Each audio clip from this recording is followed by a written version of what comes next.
All right, what's up, everybody? This is the Red Beat Basketball Podcast. It's the second episode, last one of the year. So, how about that? I'm joined again by Tolly. Tolly, how are you doing? Good. How are you? Doing wonderful. Jared, I'm joined by Jared. Jared, how are you doing? I'm good. Good. How about you? I'm doing wonderful. So let's start off. Warriors, Cavs. The game that typically doesn't live up to the hype. The Christmas Day finals rematch. I know last year the Warriors and Cavs on Christmas Day didn't live up to the hype at all. I personally didn't think this one was going to live up to the hype. I thought it was going to be a Warriors blowout just because the Cavs don't really care about the regular season. But we got probably the greatest NBA game this year so far. So I was very excited about that. Anybody? Okay, I think I thought I was going to go next. I didn't know who was going to go next. Yeah, I don't know. I was like, we'll work on that. We'll work on that. No, yeah, I loved that game. That was probably the most I watched of a game that day.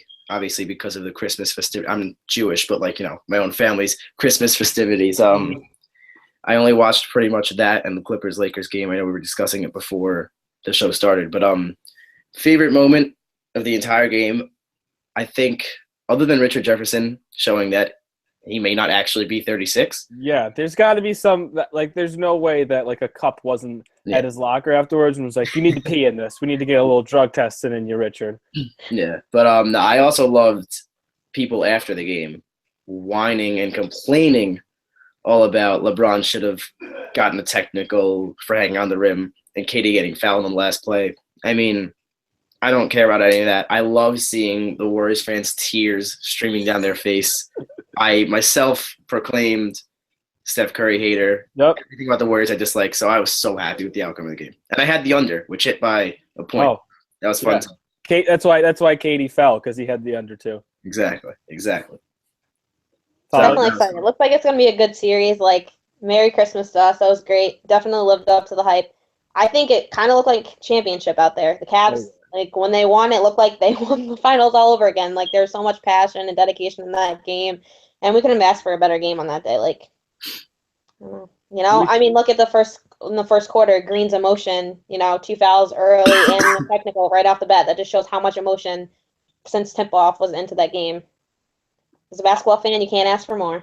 I love Draymond. I don't care that he gets all these technicals and kicking people everywhere. I love that guy. His emotion, I think more people should play like that. Obviously not kicking people. We'll get more into that later, but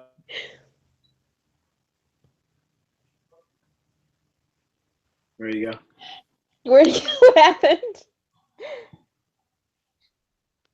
You don't see him, right? He's frozen. I see him, but he's frozen. He has a good start. Yeah. I wonder whose Wi-Fi it is. Should we tell him he's frozen? I'm sure he knows. No, he might be ranting thinking that he's not frozen.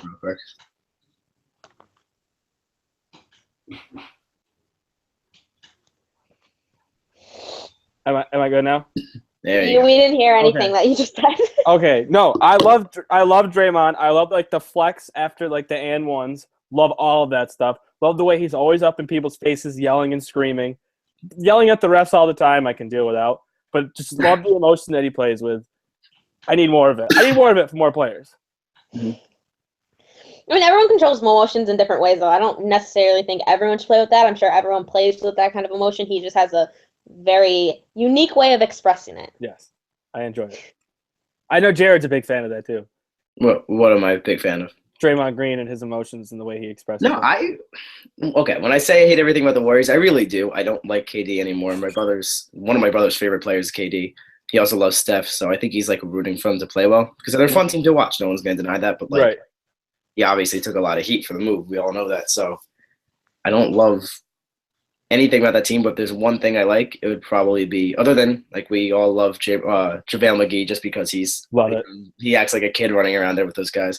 Oh, yeah. But no, I love Draymond Green. I really do. I think he's one of the most complete basketball players in the entire NBA. He does everything well for the most part. Kind of taking a backseat more than ever, I guess. Yeah. Because now that KD's there, but I love him. I think he's a great player and he's a tough player, so it's fun to watch. Also, Okay. Huh? Go ahead. No, go ahead. No, I was saying that should have been a tech on LeBron for hanging on the rim. That should most definitely have been a technical foul. for hanging on the And rim. that last play was a foul as well. But, Okay, I'm not making excuses. But the last play, but he, as a player and an NBA player, he didn't have to flop and fall like that. I'm pretty sure he could have took the hit and still converted. Like, he didn't have to throw it up. You know what I mean? If I were KD, I probably would have shot it instead of tripping. Yeah, and then falling and just lunging it off the ground like that. Yeah. But no, like I was watching a game earlier last week. I think it was Jazz Warriors where Draymond dunked it, did a chin up, and got a tee, and it lasted all of like 2 seconds. And LeBron really hung out there, took a nap, and came down and didn't get technical. He's LeBron. What do you expect? I know that. I'm not complaining about it. I'm just saying it should have got a tech. The thing is, you could talk all about how it came down to one call or whatever, because a lot of games do come down to sometimes a referee decision. But bottom line, I mean, Steve Kerr even came out and said it today. They blew a 14-point lead. They did, yeah. They did, definitely. In no way am I placing the loss on those Exactly. Those 2 calls. Exactly. It was a lovely game. I want more of it. Klay Thompson, his face when he got dunked on is probably one of the funniest moments I've seen all NBA season. Yep. Maybe this just entire calendar year in all sports. Just his face in that still shot is they have to be clowning on him when they got back on the plane. So I know like last week we talked about a lot of us agreed Cavs Warriors. After seeing that Christmas Day game, does that like change how you think the outcome of the finals is going to be, or is it like predicting it's going right down to Game 7? I think it's going right down to Game 7. Interesting series from Game 1 to Game 7. Like, I don't think it's going to be predictable. I want to see the Cavs in 3 games in the finals. I want the Warriors to be so morally defeated that they don't even show up for Game 4. And all bias aside. That's what I want to happen. Yeah. Oh, okay. That didn't seem biased, Jared. I don't know. I can't. I have a lot of formulated like stupid opinions on sports and just things in general because like I come up with irrational solutions to things all the time. So like I hate Aaron Rodgers just for being Aaron Rodgers. I'm a Vikings fan. I think he's a smart. Wow. Like I think Jared should start his own podcast of just like weird conspiracies that he has. That's the thing, like I just come up with like all these like opinions about people that I hate or dislike or love or whatever for no reason. So like, for some reason I just run with it and make it an irrational like feeling. Like I hate the Warriors, and I'll just always hate the Warriors because of this. So right. All right, Greg. So how do you feel about the going into the finals? And I honestly don't know, like, if my body could physically, mentally, and emotionally take 7 more games of this in, like, NBA Finals atmosphere. I honestly don't.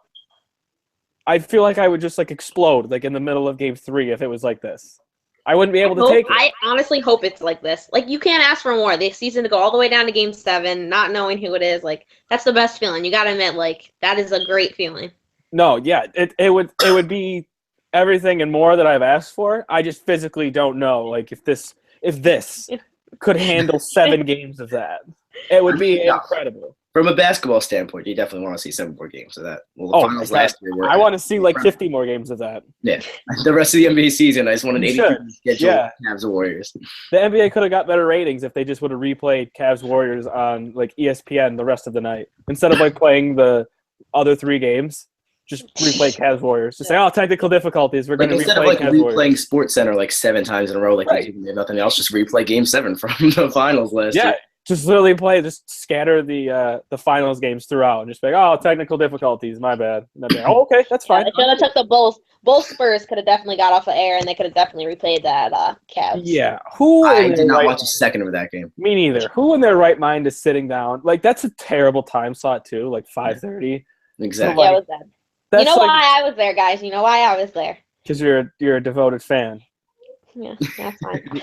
I'm surprised you're I can't lie. I kind of walked away from my TV at halftime because it's just so boring. Like, no one wants to watch. Like, you know what you're getting with the Spurs. You're getting a well-oiled machine. The Bulls are just very difficult to watch. I mean, like, no matter what the score is, you just know the Bulls are not going to be able to pull that one out. Mm-hmm. I didn't even watch the game, and I think I just gave a good synopsis of it. No, you did. Well, like, the Spurs, they came out really hard. They definitely came out hard, and they were down early, and I was worried. I was really worried. I don't know if I'm going to pronounce it Martic, whatever. Mirotic. Yeah. Nikola. I can't. My guy. Can't do it for our names. He definitely, he's been struggling this season. He's been benched because of his poor performance. He definitely came out, and he let it rain. He was the reason why we stayed in. I only watched the first half, like I said earlier, so he was definitely the reason why we stayed in. while we did, I think he drained about 4 threes first quarter. Every time we were down, like, he was just draining them. Mm-hmm. He was definitely good. He was also another reason why we hung in there in the Pacers game. Like, if we didn't have him, we would have lost to the Pacers again. And if we lost to the Pacers again, I'd probably feel how you feel every week when the Jets play. Okay, well, the low blows here. Like, come on. It's so brutal. Everybody in the Jets. I got an update today. I forget who it was. Somebody like broke his leg for the 3rd time, and it was all in places. Like that would only happen to a guy in the Jets. It really would. Okay, do we want to change this to like the Red Beat like Jet making fun of podcast? Is that what we need to change this to? We could. Yeah, we could. We could just dupe people into thinking this is a basketball podcast and then just make fun of me for 35 minutes. Listen, that's just a great way for you to feel and relate with me. We can empathize. Tali, I don't think you know how bad this Jet stuff is. No, I do. I don't know. I do. Look, the thing is, it's been like a duty season from the beginning, right? I think you're giving that a compliment the way that you put that. Exactly. Like, I'm a Vikings fan, and the first 5 weeks of the season, 6 weeks of the season were freaking awesome. Yeah. And then the only team that's doing worse than us in the last 10 games is the Browns. So it's a fun comparison. But no, the final 2 games, I mean, I lost all desire to watch Lakers Clippers when I found out Chris Paul wasn't playing. Yeah. There's only so much Clippers I can watch when there's no Chris Paul or Blake Griffin. Never mind the fact that there was neither of them on there. I don't know how many times I could. Also, I'm not a big fan of the DeAndre Jordan cornrows. I need the afro back. Yeah, when I first saw he had cornrows, weirded me out. It's like the first time I saw JaVale McGee's rat tail, I was like, "What are you doing?" Right. I'm not a fan. I would bring the afro. Change is good. No, I need the DeAndre Jordan like the hair from when he dunked on Brandon Knight and like killed him. Like I need that hair back. Oh, you want that one? I like the little fro. The little fro. All right, then I want Carmelo to bring his cornrows back. Carmelo looked I'm great in. cornrows. I'm okay. I'm in with the cornrows. Yeah, you thought you were gonna pull a Swift one there, Tolly. Be like, these guys sound like Carmelo in his cornrows. Me and Jared are like, oh no, Carmelo. I hate his buzz cut. He needs to go back on his AI days when they put that corn. I'm in. Let's do it. Let's put Melo back in the cornrows. I like that. Yeah, No, literally all desire to watch that game was thrown out the window. Mm-hmm. Lakers won. Even the T-Wolves and the Thunder, I didn't really have a desire to watch. Even with Russ playing, yeah, it was a pretty okay game. The Wolves are a year away from being like they're a fun team to watch. They're not very good. I don't understand the Wiggins hate.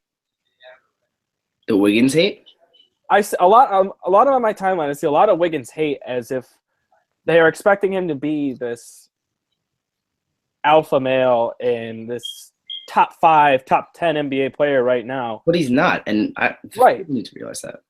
And like coming out of college, that was his knock, was that he wasn't an alpha male. He's not going to be a guy that takes over and wins you a game, which that's fine. Like you don't need to be that person. No, because he needs time to grow. Exactly, and I think I don't know why people have got this notion that he needs to be some type of player right now. I mean, the guy's really good.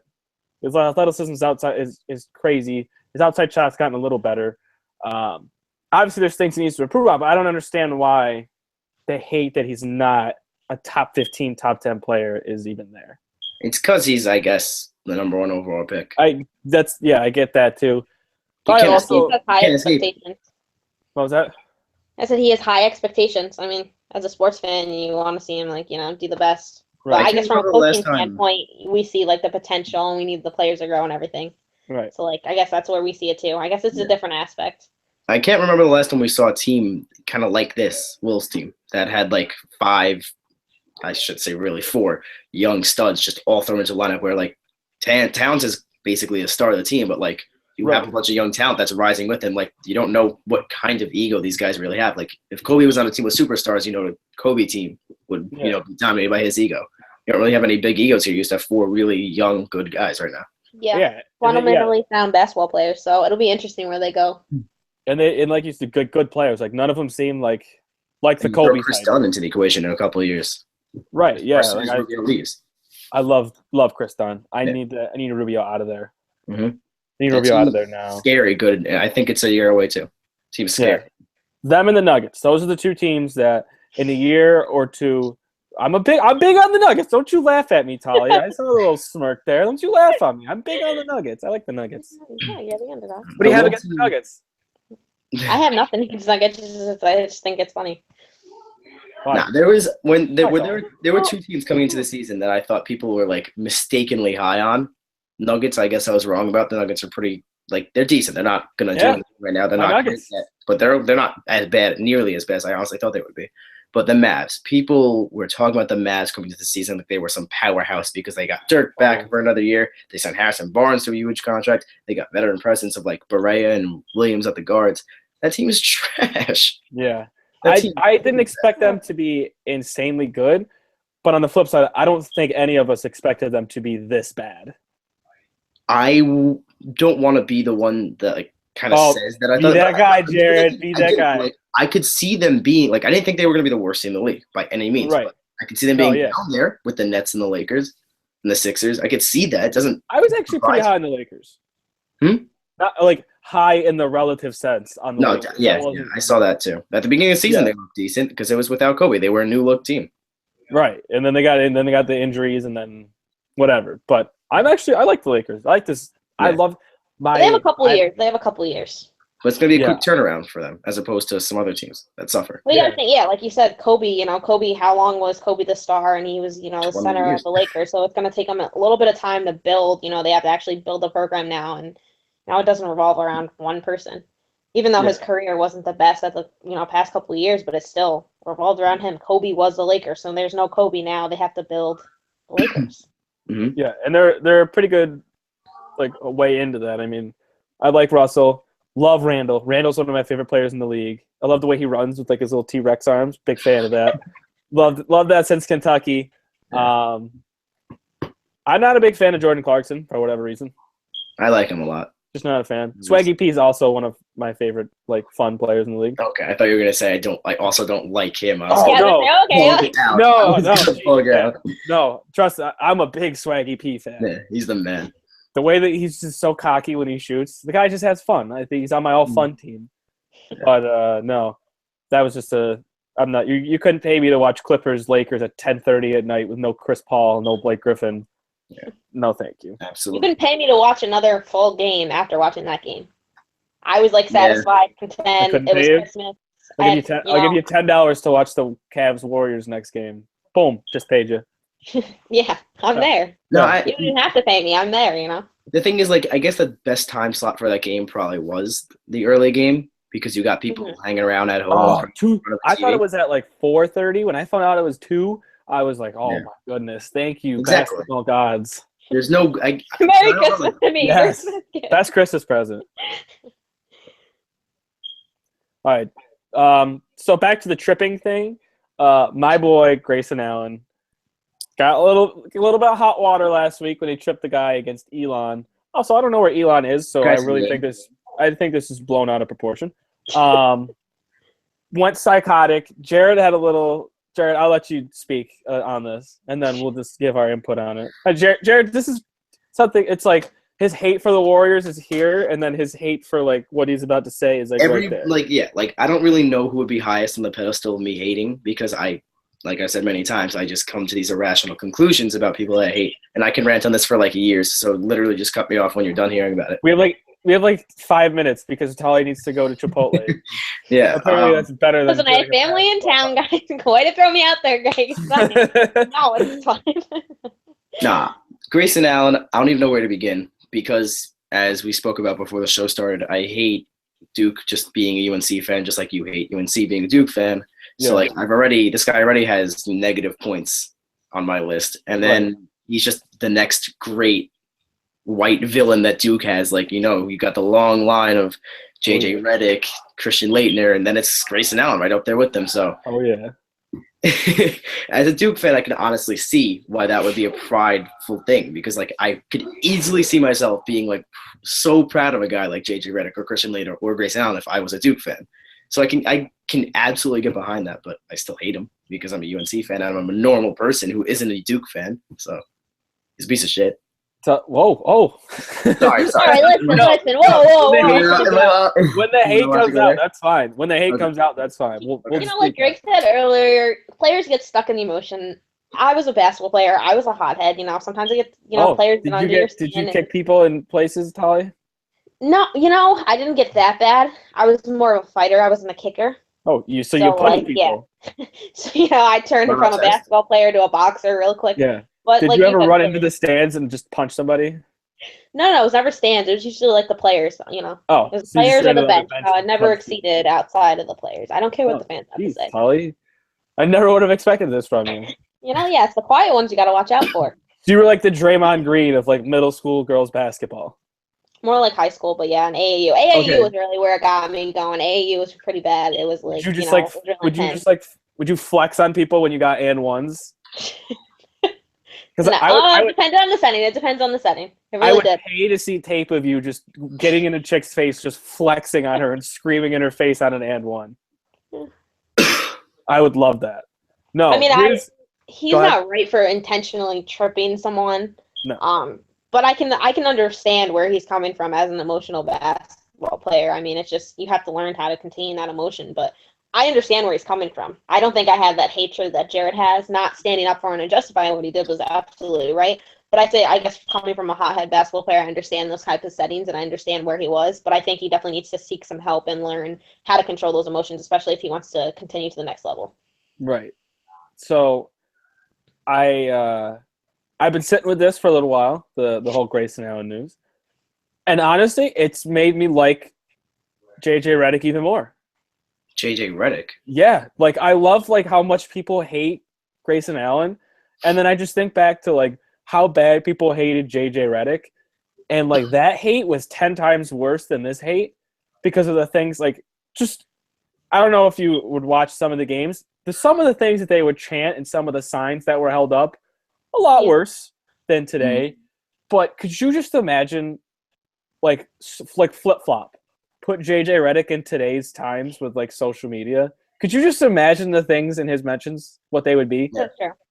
And sports fans, we have a short-term memory, so we're definitely going to forget about that in a couple. He'll be back on the court, and oh yeah, we won't even talk about a good game, and then he'll be memorized. We'll talk about that, and we won't even talk about the trip. That'll just be another meme.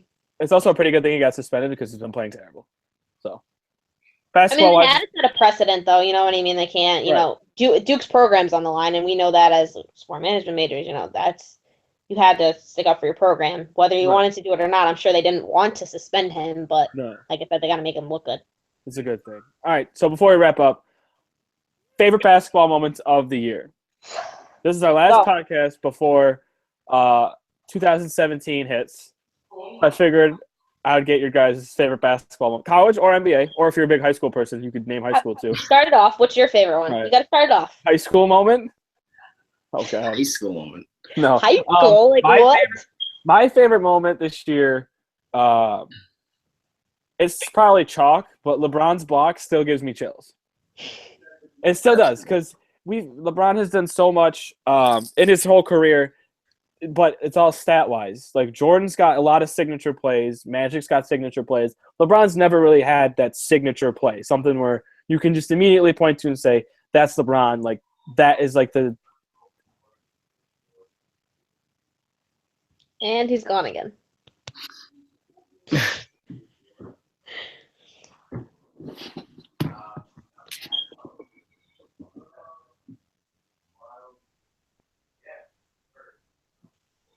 Where'd he go? I don't know. I just see his icon. I don't even see him. Wait, so we're live, so they can still hear us. So do we have to edit all this out? Hey, people. I don't know. I'm just waiting on Greg. He doesn't enter it, Jeez. Okay, now that I'm back, awesome. This is great. Love the connection. Did you already start saying your moment?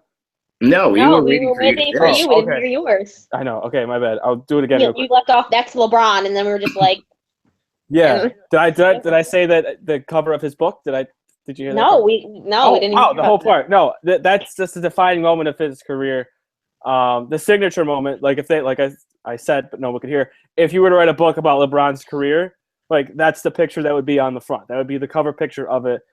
He's done so much throughout his whole NBA career, and I think having that signature play in such a big moment in Game 7, the final 5 minutes of the finals against the 73-9 Warriors, was the best basketball moment. I think that was better than Cleveland winning the championship, personally. No. I don't know. I have two. I'm going to let Tali go first in case she steals one. Oh, I was going to rant. Okay, so me and Greg were talking about this before, and I couldn't really come up with one. Then he said NCAA, and I went crazy. Definitely Villanova 3. Definitely up there. He mentioned Syracuse's run. I was like, okay, maybe crazy. Definitely the men's Connecticut overtime. The underdogs, got a shout out to Yale. Yeah, the Mike Francesa call of that was a classic. Just going to put that out there. Yale, definitely, we thought it was Baylor, so definitely coming up with that. That was almost great. beat Duke, too. But they didn't, Jared. They didn't.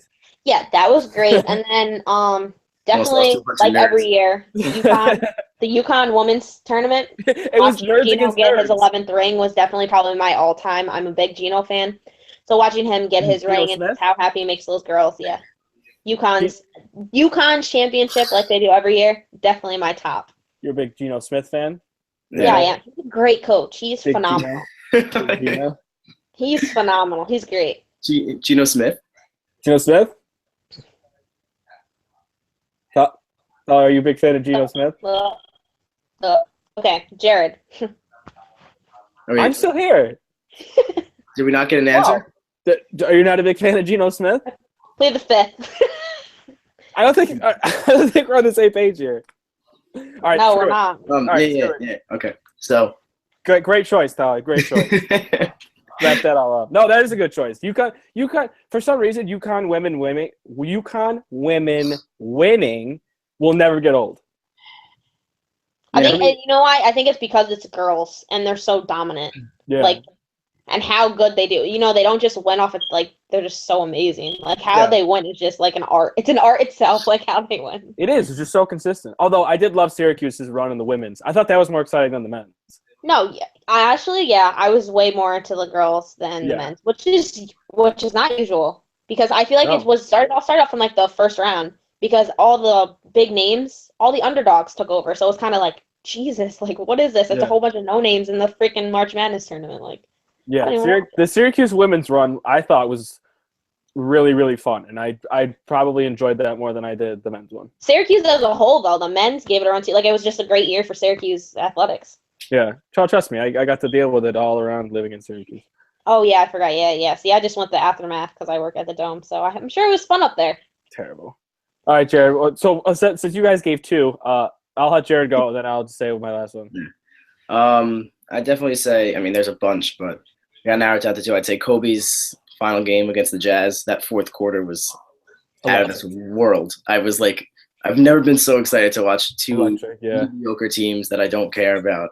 It was so cool. Jared's never been more excited for a Lakers Jazz April game than final season. Yeah, exactly. Season finale doesn't matter for two teams game. Yeah, that was a great game. But also, more than that, even was the dunk contest. That was fun. The final dunk contest between Zach LaVine and Aaron Gordon basically saved the entire thing. Like, the dunk contest wasn't, and it hasn't been anything for a couple of years now. No. It was amazing. That was some of the most ridiculous stuff I've ever seen done with basketball. Towns winning the skills challenge was also very fun. Yeah, absolutely. My second probably favorite moment, Jared's going to hate this, Steph's shot against the Thunder was absolutely bananas. I'm sorry. Just like No. I'm not mad at you because, like, when I saw that, I couldn't not, like, smile. And I hated myself. That was just absolutely bananas. The fact that he pulled up with that much time left, and I was just like, oh my God. Like, I was at a friend's house and he was like, why are we watching this game? I was like, dude, this game's like, it was in the fourth quarter. I was like, dude, this game's awesome. And then it goes into overtime. And then before you know it, everyone's crowded around the TV. And then Steph hits that shot. And it was just like, I couldn't even put words in. Yeah. I was watching with a couple of friends. And when Kevin Durant left the game, he fouled out, if I remember correctly. Kyle Singler was brought into the game. My man. And it's something against the Duke thing. It's just about Kyle Singler not being a good enough basketball player to be playing against the Warriors at that moment. He shouldn't be. I'm sorry. Right. So, like, when Steph got that rebound or got the ball, bringing it up court with those like final 4 seconds, I was yelling because Andre Roberson was standing like at the 3-point line waiting for him. I'm like, get in his face. He will shoot the damn ball. Get in his face. And he just rises up and sinks. And I'm like yelling at Andre Roberson from 1,000 miles away, 2,000 miles away. I was so mad. All my friends just laughing at me. Jared was like 2 seconds away from catching the red eye to Oklahoma City. I was so mad. Just at Billy Donovan and Andre Roberson and everything. All right, Tali. Hold on. Before you close out, I think we should definitely bring this. Like, it's the end of the year. We gotta show our viewers some appreciation. We should definitely bring this like Twitter. Let's ask our viewers like name your favorite basketball moment. There you go. Like, I think we should definitely start it, and like they can engage with us. So guys, go on Twitter and name your favorite basketball moment, and Greg will tell you the hashtag.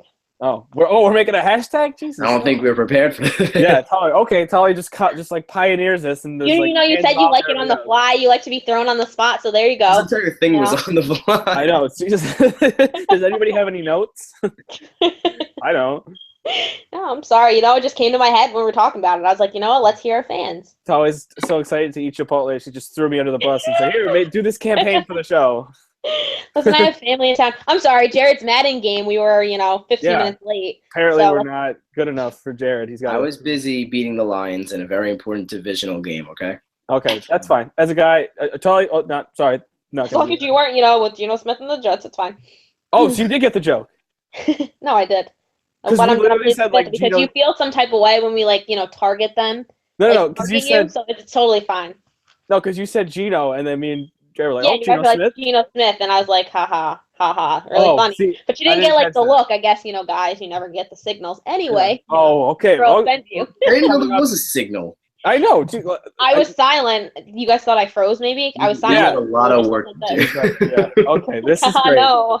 This is great. I love this. This is fun. Okay, well, thank you guys for joining. I'm gonna eat a burrito for you guys. Definitely. Oh, I think you should bring your laptop with you, and you can. We could just have a whole podcast of you eating a burrito. I think we should all eat burritos. Yeah. I was just gonna say next time we should all just go into like a cafe somewhere and sit somewhere in public and do this. I'm in. We should go around and ask people. We should have questions and just go ask five random people. Okay, I'm in. Right. Or we could just eat burritos in our own homes. That's probably the more feasible option. It's probably only what's going to happen too. Yeah, I'm going to eat a burrito, and I'm going to stuff my fat face with the burrito in my own home. So, all right, thank you guys for joining. Stuff one in front of everyone in Chipotle. So. Okay, you enjoy that. Chipotle burritos are the best. Don't even try to fight me on that. No, I'm not. What was I going to say? Moe's. I saw you guys gave me these looks where I was like, age old argument. It's Chipotle. It's not even close. I think it is too. I Okay, think good. Moe's are insane. All right, glad we'll end with that. For the third time that I tried to end this show, Tali's itching closer to the door with her laptop, where you just throw it on the floor and leave. Thank you guys for joining me. Sorry. I didn't know if I was going to say thank you. So selfish. Okay, Jared, we're just going to start our own because clearly it's all about Greg on the Red Beat Basketball. Because I went from thank you guys to the people that we were talking to, and then I was like, oh, who am I thanking first? And then it was no. You think it's all about you. It's totally fine. You're self-centered. It's fine. Thank you guys for joining us. I was going to personally thank you two. Thank you two for doing the show. Of course. Oh wow! So we're like guests on his show, Jared. You're not doing it. It's not a guest on the show. I said the Red Beat Basketball Podcast. You guys are the worst. Go eat your burrito, Tali. Go lose to the Lions, Jared. Thanks for watching, guys. Good night. You already did that twice. Peace. All right, peace out, guys. Bye.